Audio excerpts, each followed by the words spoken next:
Hello বন্ধুরা, কেমন আছো তোমরা? আশা করছি তোমরা সবাই খুব ভালো আছো। তো ভিডিওটা দিতে অনেক লেট হয়ে গেল। এটা হলো কি আমার দিদিবাড়িতে স্বাদ খাইয়েছিল, সেই স্বাদের ভিডিও। তো দেখো, স্নান টান করে রেডি শেডি হয়ে কিন্তু আমি চলে এসেছি মিষ্টি নিতে। আর আজকে আমি একটু এই লাল শাড়িটা পরলাম নতুন। তো মানে এতটাই মোটাসোটা হয়ে যাচ্ছে যে একটা ব্লাউজ হচ্ছিল না। তো ভাবলাম যে এই ব্লাউজটার সাথে এই শাড়িটা ভালো লাগবে, তার জন্য পরে নিয়েছি। আর দেখো, আমার হাতে তো একটা শাখা ছিল, তো আমার বাপের বাড়িতে থেকেও আমাকে শাখা দিয়েছিল, তো এই শাখাটাও আমি কিন্তু পরে নিয়েছি।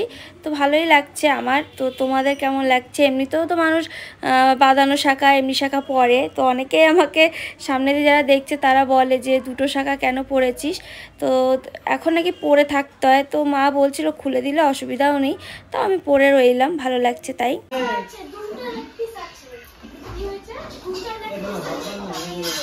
দাঁড়া, মাংস হয়নি, আমি ওদেরকে দিতে এসেছি। তুই এখন দাঁড়িয়ে থাকবো। বলছে মাসিমণি চিটার হয়েছে, দুটো লেগ পিস আছে। কটা লেগ পিস ছিল? আর তিনটে ছিল। তিনটে? মুরগির তো দুটো পা হয়। হ্যাঁ, আনা হয়েছিল তো লেগ পিস, জানি না, কিন্তু আমি জানতে দুটো লেগ পিস আছে। হ্যাঁ পিল্লু, তো ছোটে কি হয়েছে রে? কি করে? হ্যাঁ হ্যালো, ডিউটি করে যে সেই তাড়াটাকে নিয়ে ওই তাড়াতাড়ি আয়। কি করছিস? ওইখানে যে কি করতে যে আমি কিন্তু খেতে বসে পড়েছি। আর দেখো আমাকে কি কি দিয়েছে। 5 রকম ভাজা দিয়েছে, তারপরে লোটে মাছ আমার খুব ফেভারিট, আর হলো গিয়ে এই মাংস কষা, আর হলো গিয়ে তোমার চিংড়ি মাছের মালাইকারি, টক ডাল, পায়েস, আর হলো চাটনি, আর ওই মিষ্টি। তো সবই কিন্তু আমাকে দিয়েছে। আর দেখতে পাচ্ছ শাড়ি কিন্তু চেঞ্জ হয়ে গেছে। এই শাড়িটা কিন্তু আমার তালই মশাই দিয়েছে আমাকে। তো উনি নিয়ে এসছে, উনি সেই তারকেশ্বর থেকে এসছে আমাকে স্বাদ খাবে বলে। তো দেখো আমি কিন্তু খেতে বসে পড়েছি। আর রান্নাগুলো কিন্তু আমার দিদি আর মা মিলে করেছে, দারুণ হয়েছিল। বিশেষ করে টক ডালটা আমি খুব ভালো খেয়েছি।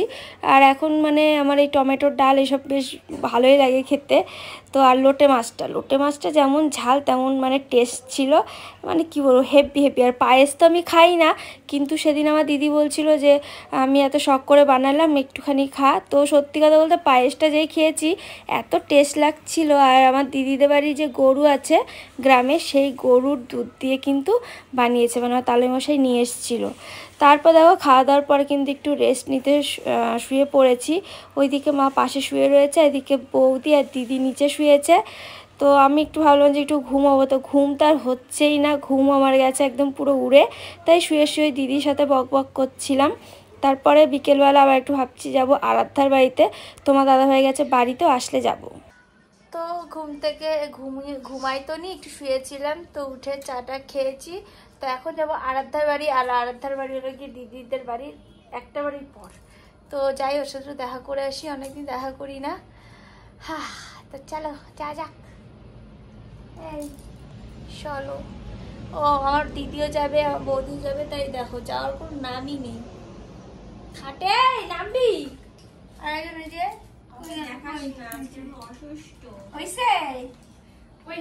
এদের জন্য আমি বসে রয়েছি। ভাবো আমি তো রেডি শেডি হয়ে রয়েছি, আর চেঞ্জ করে নিয়েছি, নাইটি পরে যাবো, যেহেতু পাশেই একদম ওড়না নিয়ে চলে যাবো।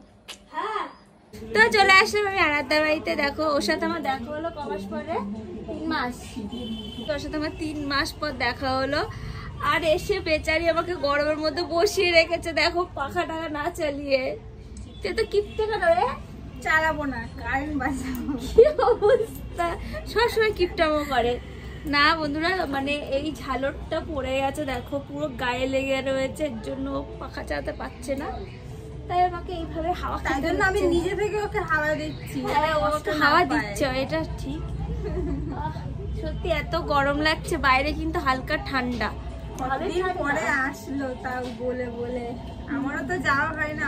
এখন তো আমি বেরোতে পারি না। না, আমি দিদি বাড়িতে এসেছি, একদম দিদি বাড়ির পাশে ওর বাড়ি, এর জন্য আমি তার একটু দেখা করে আসি, তাই চলে আসলাম দেখা করতে আর কি।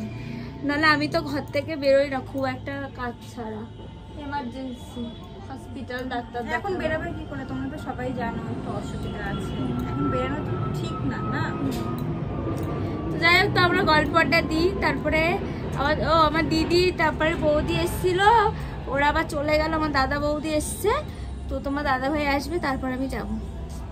তো চলো আমরা গল্প আড্ডা দিই, তারপরে আবার আসি। টাটা।